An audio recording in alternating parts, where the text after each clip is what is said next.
Bakit kinagulat? Dahil magkakape ako. Bakit kinagulat na nawala ng signal kagabi? Sa Facebook at sa Messenger? Nagulat kayo, no? Kapit tayo. Bakit kayo nagtaka at nagulat? Nag-shut down yung Facebook at saka Messenger. Nagahang. May kalahating oras. Nagtaka kayo, no? Hindi lang pala ako. Kasama kayo nagtaka at nagulat. Alright.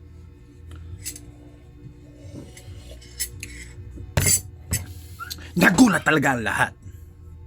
Dahil may kalahating oras o 20 minutes o 15 minutes nawawala yung networking site Facebook at Messenger. Lahat nagtaka, lahat nagulat. Alam nyo guys, kasi ako sa mga ganong bagay, medyo advantage ako, oversights ako, overkill ako kung mag-isip. Ang nangyari kasi doon, may sabutat sa pangkalawakan. Sa pagkakaalam ko, may naghahabulan ng mga alien, naglalaro ng mga alien. Nasagay ang ating satellite video o satellite company sa pangkalawakan. Kaya may kunting sabotage. Buti nga hindi nasira eh. O di ba? Kasi masyado kasi kung advance kung mag-isip sa mga ganong bagay, lalo na mga networking site, social media. Yun na wala naman siguro mga ano lang, mga pinakamatagal na yung 30 minutes, kalahating oras, mga 20 minutes, ganun. Kasi nagtaka nga ako eh. Open ako ng Facebook, open ako ng Messenger. Ayaw mag-open. Loading ng loading. No loading ng loading. Mamaya, naka 5 open ako, 6. Siyempre nag-aalala ako kasi may mga vlogs ako, may channel ako. Akala ko na-hack na. Akala ko na-hack na. Kasi nga, nagtataka ako, nag-iisip ako. Maya-maya, in few minutes, yung Facebook, nanghingi ng password. Naku, patay. Na-hack na ka ako. Kaya ako nagulat. Nagtaka. Nag-alala. Alright. Hindi ko naman. Sayang yung pinaghirapan ko. Ngayon, nasa labas ako, lumabas ako, nasa pintuan ako, dumaan yung mga idol ko, nagtanong ako, mga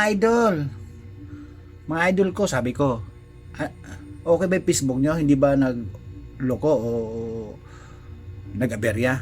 Ay idol, mahirap idol buksan eh. Sira yung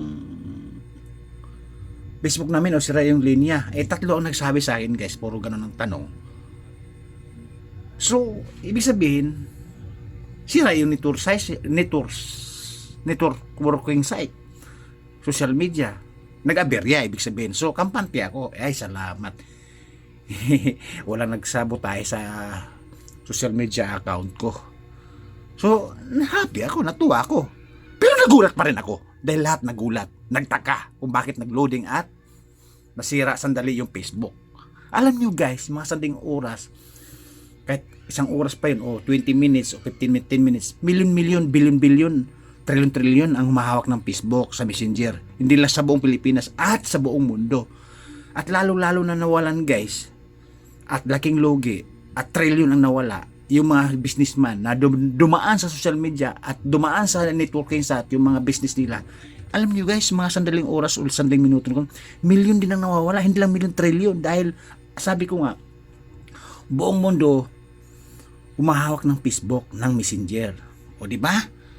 Kung alam niyo lang, yung iniisip ko, alam ko, trilyon, milyon ang nawawala. Lalo na sa mga businessman na gumagamit ng social media na dinaan sa networking site, yung mga business nila. Kaya milyon, trilyon ang nawawala.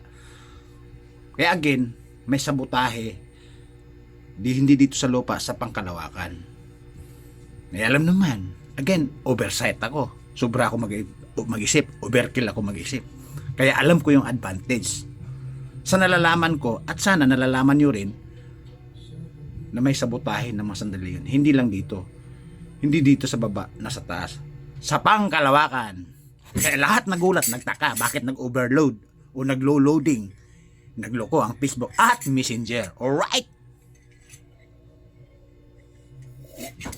sobrang taka ko talaga. Kaya salamat naman at bumalik din naman, siguro matagal na yung kalahating oras at bumalik din.